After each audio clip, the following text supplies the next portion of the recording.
social media to promote your business. It's easy to get social with Turn Up the Volume, the award-winning social media marketing professionals who know how to get results. Drive web traffic, boost sales, get social today. Visit www.turnupthevolume.com. That's turnupthevolume.com. You are listening to the Critical Mass Radio Show, Orange County's business talk show, focused on exploring topics of interest to CEOs who are leading middle market companies. With your host, Richard Franzi. Welcome to this edition of Critical Mass Radio Show and Podcast. I am your host, Richard Franzi, and this is podcast episode 990. Research shows nearly 70% of all strategic initiatives fail in the first year. That's scary. And a great deal of it comes from the lack of execution. PearlHPS is a cloud-enabled predictive analytics software company that helps merge the gap. I've invited the CEO and founder, George Tange, to join us today to discuss how his firm services and helps to predict project successes. But first, let me remind you that we love reviews on our show, hopefully on your favorite podcasting software. This is a great way for others to find our show. And since we started in 2009, we've reached over several 100,000 listeners with our podcast and live stream. It gives me great pleasure to welcome Gene to the program. Gene, welcome to Critical Mass Radio Show and Podcast. Thank you, Richard. It's good to have you here. Good to be here. All right, let's get started. Tell me an interesting story, Gene, about something that's happened over your varied career, sir. Just one? Just one. Pick a good one. Well, I'll tell you what. I have to go back a little bit in my career, but there's a little tiny healthcare company called Dignity Health that I was a part of, and we helped that company grow from $1.7 billion to $4.3 billion in 5 years. Wow. We're doing about one acquisition a quarter. And I was losing more sleep than you can imagine. And, you know, every aspect of the deal, not only the deals, but also what was happening to the existing company. And what we found was we had access to every kind of resource that you can imagine. Right. Okay. But billion-dollar companies do. But they still failed. Okay. And so that's what launched the PearlHPS thoughtware, because I struggled with why they were failing, because we had every resource you can imagine. Right. When I had enough capital, we launched PearlHPS to solve that problem. And when was that? Well, I was with Dignity Health. CHW at the time was from 95 to the year 2000. Okay. And I launched the research part of PearlHPS in 2009. So you're really fascinated. Kind of in the open, I talked about how many strategic initiatives fail, 70%, and a lot of it's due to execution. So you must be fascinated by this area to expend this kind of energy and time to do this research that you've been doing for these years. And money. I self-funded the research. Okay. So, like in your background, you went to Pepperdine. I hired 2 PhDs from Pepperdine because I did the PKE program there. And our thrust was looking at 40 companies from $500 million to $11 billion to really unravel the mystery behind strategic business execution and predicting it. Why did you pick that sample size, may I ask? Well, I think it was more a matter of what we had available to us, because I think what we wanted is only high-performing companies. Okay. So we sorted that group down from 100 companies because they had to have 12 consecutive quarters of financial performance. Okay. So you ended up with 40 in the data set? Correct. And the scale, the revenue range was how big again? $500 million to $11 billion. Okay, so the $500 million? $500 million to $11 billion. And the lessons that you learned and the best practices that you derived out of that research has come as the foundation of your firm today. That's correct. We turned that into software. Okay. And is it appropriate for companies smaller than $500 million? Absolutely. We did the research, we birthed the software, then the first few companies that we did, alphas and betas, much smaller companies, companies that are $100 million. Okay. Like the people that listen to the radio show here then? Absolutely. Okay. And even some startups. Okay. So these this information and research is transferable almost across. I'm sure it would work for bigger companies too than Sure. 11 billion, if there are many that are. Well, the little known fact is that 80 to 90% of all business outcomes emanate from one form or another of a team today, whether it be functional, cross-functional, virtual. And if you look at that statistic and then look at companies, they're all teams. Yes. So it doesn't make any difference what the size is. Right. The key is what's the goal, Right. the outcome you're trying to drive, and the variables that predict that outcome. So, Gene, in the open, when I said that a significant fail due to lack of execution, define what execution is in your world. Okay. Well, let's talk about success first. Success, when we did the research, has three components: strategy, financial enablement, and execution. Execution is getting things done. Right. Okay, It's so the actual doing of the first two, yeah? absolutely. Okay. And the way you get things done today is either through functional, cross-functional, or virtual teams. Yes. No man does it alone. No, it's too complex. Right.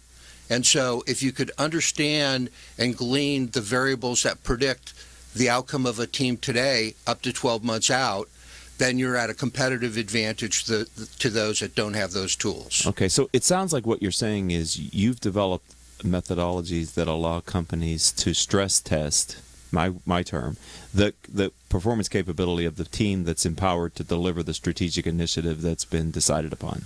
Not my words, but yes. Yeah, Okay. Yeah, I would say what we do, we found the predictive variables, and there are three that we've reduced. One is called TLC, Team Leadership Capability.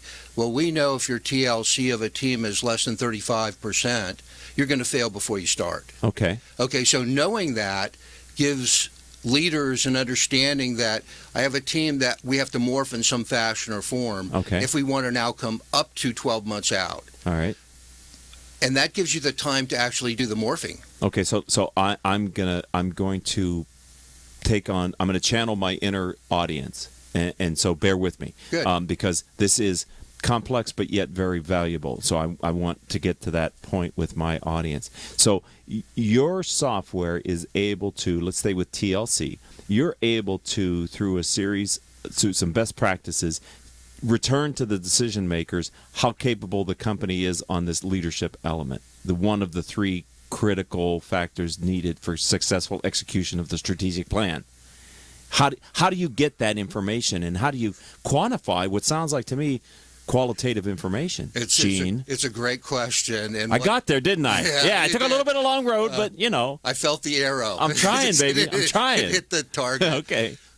So here's what we found when we did the research. There's three sets of data that we all know today. There's structured data. Yes. That's all the stuff that's in your ERP, et cetera. Unstructured social media.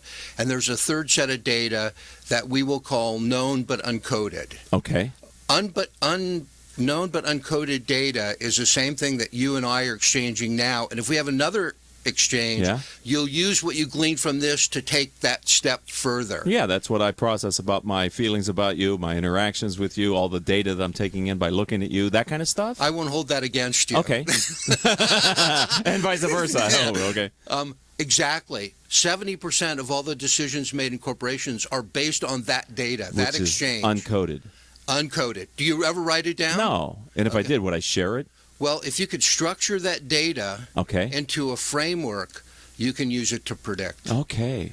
That's one of the elements. Right. The other two are team continuity and team goal load. So the concept of team is at the heart of what your firm is doing, because you said in the open, nobody does it alone. Well, if you want a high performance outcome, it's going to come from a team. Right. And so is this an accurate statement that much of the team dynamic, which goes unobserved but is in fact in play, undermines the performance probabilities, the expectations? This gets really technical because I think, and I'm going to use some jargon, which I hate to use. Yeah. But organizational effectiveness, which Yes. is how the team operates in the glue. Right. Okay, you can have a team deploy all the OE that you want, and it'll still fail. Okay. Right? You've seen that before. Yes. That's because the team didn't have the innate capability to win to begin with. Okay. And if you know that, then you can morph the team and then apply OE, and it will even get better. So in the other two areas, we talked about TLC, right? team leadership. Team leadership capability is the first one. You can hold on. You can assess that prior to the engagement of the team. Okay. Yes. The other two, same thing. Team continuity and team goal load. Yes. So you can Pearl, your firm can help strategic managers run some diagnostics to figure out how likely is this outcome to be successful prior to launching, and then I would assume it's prescriptive, help them to figure out how to take steps to change that so that the likelihood improves. Absolutely. All tied to a business outcome. So hold that thought, ladies and gentlemen. This is our commercial time here on Critical Mass Radio Show and Podcast, and we're going to get into the meat of the other two and how this works for you, because I'm sure many of you are sitting there thinking, I've launched these things before, and unfortunately, I'm not exactly happy with the outcome. Let's see if Gene can help you to figure out how to not let that happen in the future. We'll be right back here on Critical Mass Radio Show after this brief message from me. If you are an Orange County business executive, this message is for you. Do you ever feel isolated with no place to turn for advice or feedback? Who holds you accountable to your commitments in your company? Where do you find the right resources to help you and your company grow? If you have these questions, then Critical Mass for Business might be the answer for you. Critical Mass for Business is committed to helping you make better decisions. These are groups of peers running businesses just like you, providing a great sounding board to test ideas and concepts, review plans and goals, and present issues and opportunities for discussion. The result is improved strategy, accountability, people, and execution skills. If you are interested in learning more, go to www.criticalmassforbusiness.com and learn more about our executive peer group.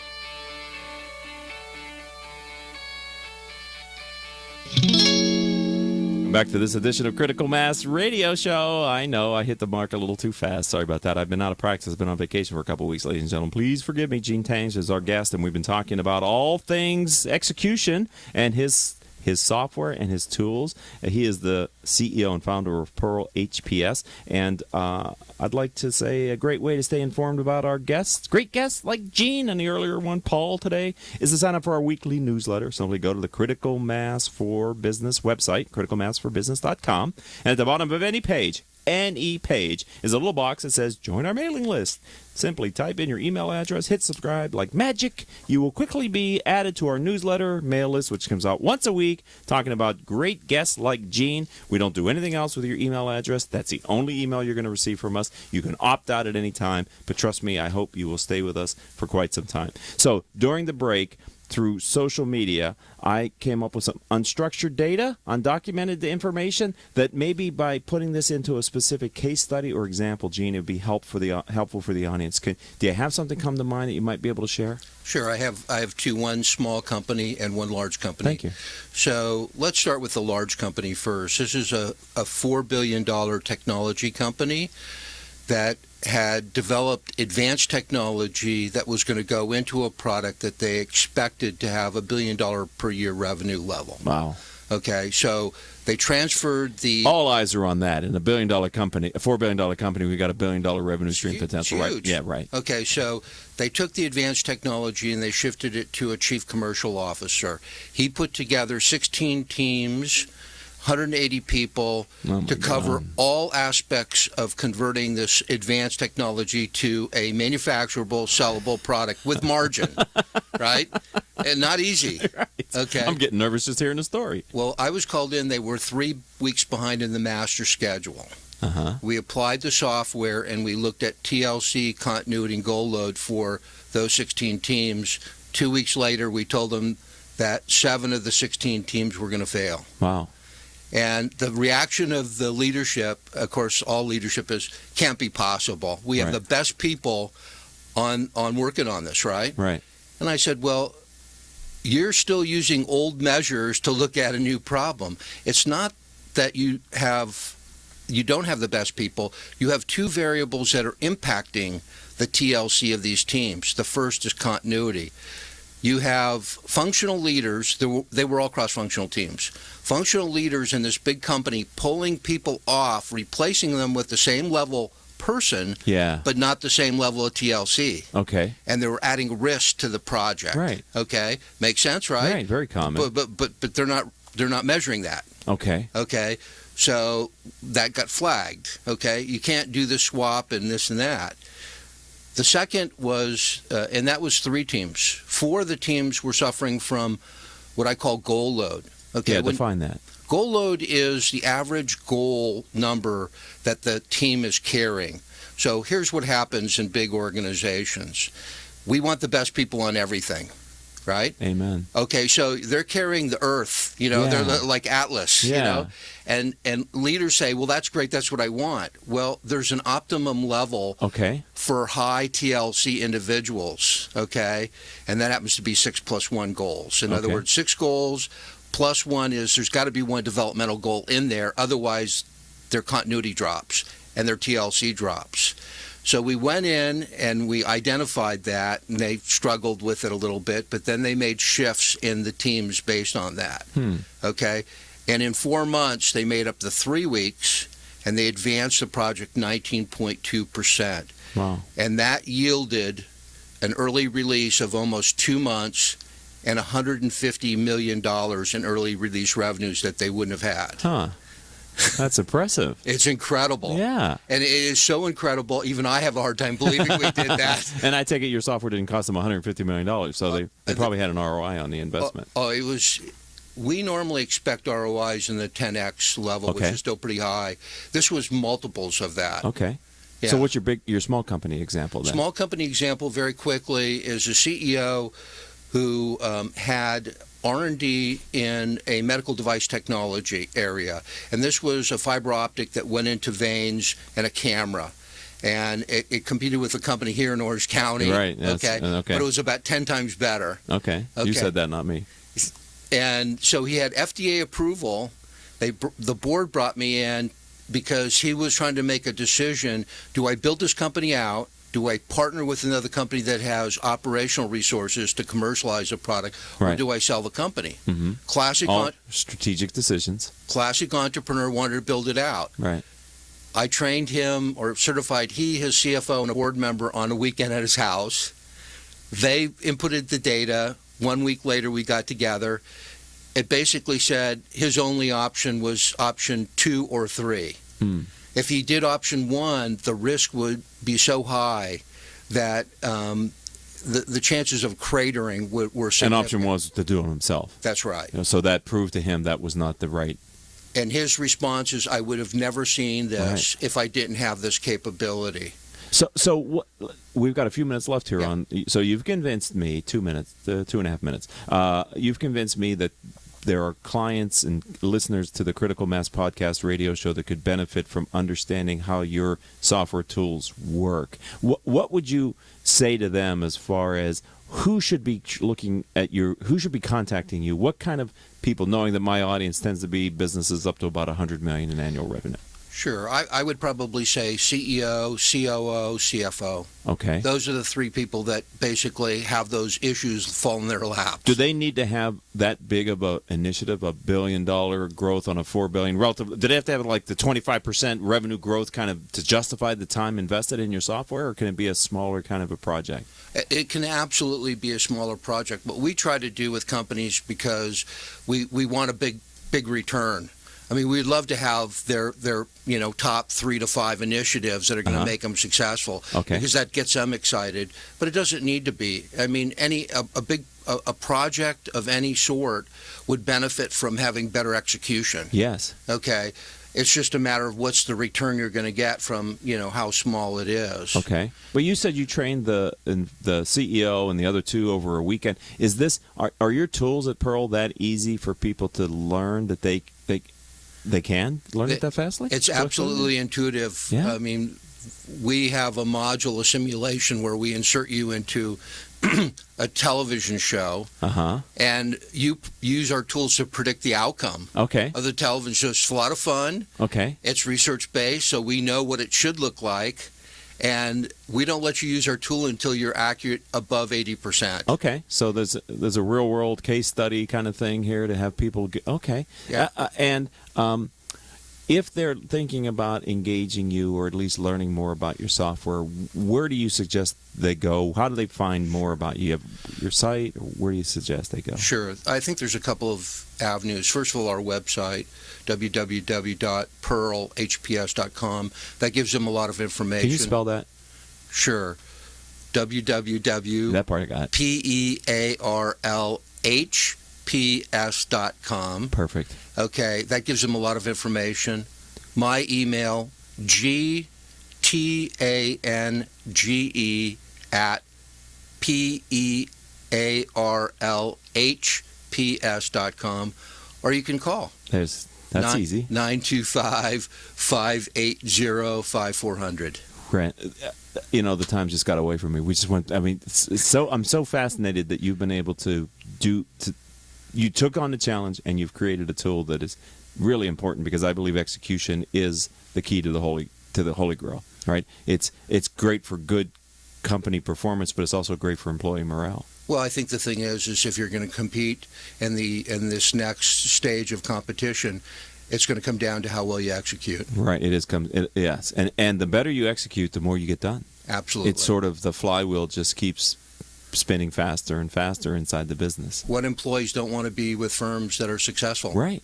Many good people leave companies because they feel like they can't be successful there any longer. Absolutely. Okay. So, Gene, thank you for making the commitment to be in the studio, to be a part of the radio show, a member of the critical mass community, and certainly a friend. Thank you for your time today. Well, I've enjoyed it. Thank you. Thank you. All right, ladies and gentlemen, unfortunately, we're going to have to call this podcast soup. Call it over. I'd like to thank our engineer, Paul Roberts. Our producers are Joan Park, Crystal Nunley, and Haley Stern. I'm your host, Richard Franzi. If you'd like to learn more about the radio show podcast we do right here, or the firm that I lead, which is CEO Peer Groups, check out my website, criticalmass4business.com. That's criticalmass4business.com.